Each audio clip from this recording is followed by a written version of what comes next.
Do you have any particular dogs that have been with you in the last, however long it's been, that you could think of that have been like really noteworthy or have kind of challenged you a little bit or anything like that? There was one who, it was my first time working with a breed, a Vizsla. A Vizsla? Oh, yeah. That was fun. Yeah, those dogs it was like are a a last minute. Yeah, it was a last minute board. I didn't know the owner before. It was actually another dog walker. Yeah. Dog walker and boarder who didn't have capacity, so she was nice enough to kind of refer it to me. And that dog, and I think it's pretty common with the breed, is like an Energizer bunny on steroids. Yep. I had never met a dog that could physically vibrate because of its anxiety, you know? And like it physically vibrated, and then the vocal cords would vibrate as it whines. And it was incredibly, that was incredibly interesting. So yeah, Finn it was like all the things that you would do, I think, to kind of harness in a anxious dog in general, but it was just like to a different step. Like, you know, he both needed it so badly, but it was just so much harder for him to do the more common things that, you know, some dogs with anxiety might struggle with, but he like really struggled with it for a hot minute. And, but it was fun. He was like a really fun dog overall. I love some of those hunting breeds. Like we get a ton of Vizslas in. I think there's been like a wave of a lot of people getting them lately. Or like GSPs, like German short hair pointers, are very, very similar and stuff like that. Yeah. And they are just like so neurotic. I feel like when some people think of like a high energy, crazy breed, they think of your German Shepherds and your Malinois and stuff like that. But man, some of these hunting breeds like that are like those dogs, sometimes even more intensified, you know?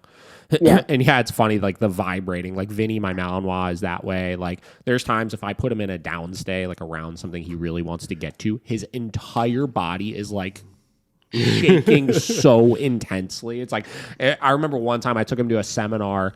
I was in Indiana for a Gary Wilkes seminar, and Gary was using Vinny to like demonstrate something to the audience, and he's like holding treats, and Vinny's in a down, and he's just shaking beyond belief. And Gary was like joking. He's like, yeah. He's like, oh, and look, the dog's shaking. Do you think he's scared? And it's like, no, he most certainly is not scared right now at all. Yeah, I think it's one of those things too with, I don't know, I guess like breed selection in a lot of ways and like fitting owners' lifestyles. Like what happened with that client is that they had a female of the same breed, and I guess she was super chill. You know, she was like super chill. It's kind of like one of those parents where they have a baby, and I'm going to use a human analogy for a second, and the baby sleeps through the night almost automatically, and you're like, wow. Yeah, this is not so bad. This is easy. Yeah. What are people talking about? I'm a wonderful child trainer. Yeah, I'm such a great parent. Having a baby is no big deal. Like, what are people talking about? Instead of actually looking at it and be like, wow, you were so lucky. Yeah. Like, the normal experience is this, and you got this. Yeah. And then stopping it there. And then they get the second one, and they're like, oh my goodness, what did we do? And then not understanding that their first one was just actually out of breed traits. Like, that was actually not normal. Yes. And what you got is now normal. This is what you signed up for, which is a whole other thing. We were just talking about a client we have that has German Shepherds that was very similar to that. That had one that was same deal, like just not a German Shepherd. It was a it was a lab in a German Shepherd's body, right? Just super, super chill, like therapy dog, went everywhere, this, that. And they got another one that is a freaking German Shepherd, like territorial, defensive, right? Like super apprehensive of people outside of the immediate family, right? And they got this dog, same deal, thinking like this dog was going to be the replacement for the other one, right? The therapy dog they could take to schools and everything. I was like, this dog will never be that. So, and the problem too is like when people run into that situation, which is so common. They get their first dog, maybe they get their second dog, and both dogs are just pretty easy. I even had that. Like Vera, like she was just a very easy dog. She's the dog you could do anything to, and you're never going to see aggression out of her. She's going to be fine. Like, it's just not a problem. And then I remember I got Vinny after, and I was just like, what in the actual fuck is this dog? Like, it's like, it just blew my mind. Like, I was like, I didn't know a dog can be so different, right? But a lot of people get in their head, like, we'll hear commonly, like, well, I trained all my other dogs before this one, and this one just doesn't get it, right? So it really can get to some people's heads sometimes of like, you know, I am like an expert dog trainer because these first couple dogs were so easy getting back to, and then they take the responsibility away from themselves when the dog is having a difficult time. And I'm not talking about your client, obviously, at all. Sure. But we'll see that so much with people. I think I see it so much also in the kind of rescue world because that's where I'm most familiar. Sure. But I've said it before, it's the people who seemingly have had like 3 to 6 dogs. Yeah. Like that are, they can be just the hardest to, like, it just seems like a battle the whole time through, right? Where you're like, they feel like they've had enough dogs more than the general population. Sure. And so, and maybe those dogs, like you're saying, have had certain results. And then it basically closes them off, I think, oftentimes to literally doing anything different, unless it's forced upon them, right? It's like you adopt it out, and then you get the dog that then maybe the dog snaps at the owner because it's doing something that we're like, don't do this, don't do this, don't do this. Yeah. They do it anyways because they've done it with the other dogs. And then it happens, and then it's come to a crossroads where they're either going to be like, okay, cool, maybe that was Dunning-Kruger, and I didn't know everything that I thought I knew, and I actually didn't know a lot, and then this is the path to then learning a lot more. Or they're like, this dog's broken, please take it back. Yeah. So those are the two, I think, paths that people go down. That like 6 dog number really is the one also. Or like 6 to 10, you know, we'll hear a lot of that type of stuff out of. And same deal. A lot of times when I do get that question, like I trained all the other dogs or this one's different or something like that, you ask them, I'm like, how many dogs have you had before? Right. And they'll be like, 6, 10, this, that, 12. Right. And I'll be like, I trained that many dogs yesterday. Right. Like we're just dealing with a bigger case study. Oh, I've definitely said that before. Yes. Okay. Yeah. I've definitely said that before. Now, depending on the person I'm working with, obviously, sometimes I'll like nice it up a little bit more. Like, but there are some people we'll work with where you just have to flat out say it. It's like, listen, man, like I get it, right? I understand you do have experience with dogs, right? But the case sample size that we're dealing with is so much different, right? We had somebody arguing on Instagram the other day about how like the video we had of this pit bull Thor we were working with, who was just a genetic mess of a dog, just terrified and very aggressive because he was terrified and stuff like that. And this guy was saying like something had to have happened to that dog because every pit bull in my family is happy and confident in this and that.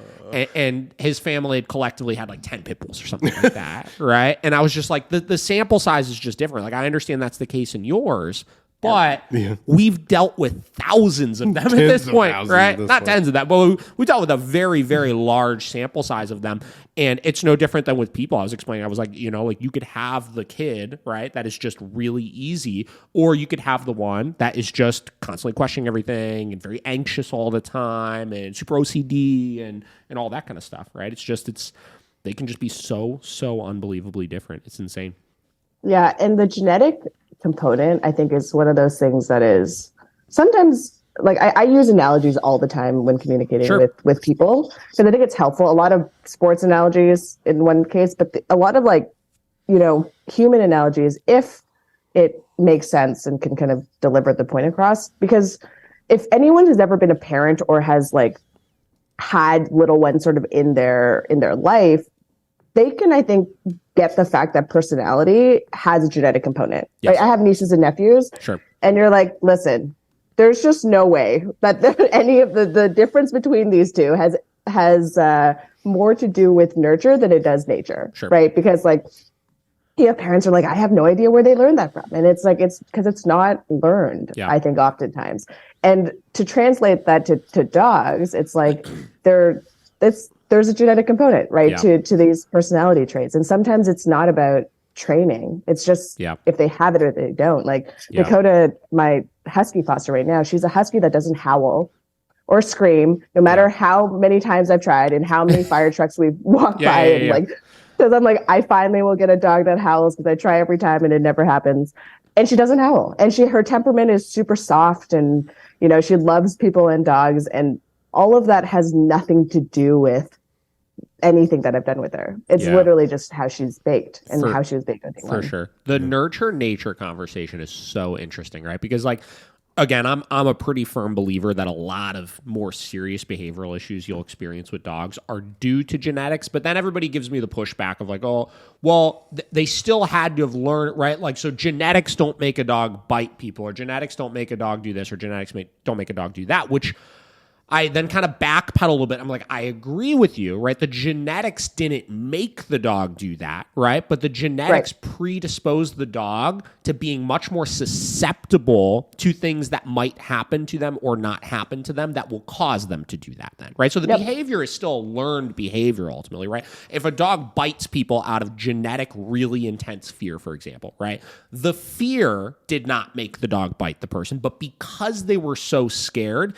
it made the act of them growling at the person and making the person go away 10x more reinforcing than it would any other dog, which makes them more likely to intensify it later on, right? So it's like, yeah, we could argue both sides of the spectrum, but nonetheless, when you're dealing with that serious of genetics, the dog will just be so much more susceptible to trying things like that ultimately. And because people generally don't understand dogs, right, it will work most of the time, which will run into serious problems. Yeah, because if you play that scenario over, like whatever scenario, that bite or whatever the case may be, and you run 100 different dogs through it, not every dog would bite. 100%. Regardless of their background. 100%. Right? So it's like, how do you explain that delta? And again, working rescue, you have all, I get it, the storytelling that comes with dogs. You know, you're like, this dog was in the rain, had mange, it was put on a chain. That was literally my first foster. And you have all these narratives that then you try to tie to certain behaviors. But I've known dogs that have had like some brutal history with human beings. And that love human beings, like out the gate, no problem. And then the other way around, I've had fosters who, you know, no human has ever done anything wrong, and he tries to bite them all the time. Yeah, I mean, like and again, getting back to correlating to humans, right? There are people that have been through really rough things that it will absolutely cripple them, right? Or I should say actually the other way around. People who've had really, really rough things happen to them that are able to overcome and work through those things, right? And people that have had, in the grand scheme of issues, very minor things happen to them that absolutely crumble them before, right? So again, getting back to a genetic predisposition to how you could handle stressors happening around you and how you act in the face of them. It is so freaking important. So yeah, again, there is a nurture element at play, but so much of it is just the nature of the animal.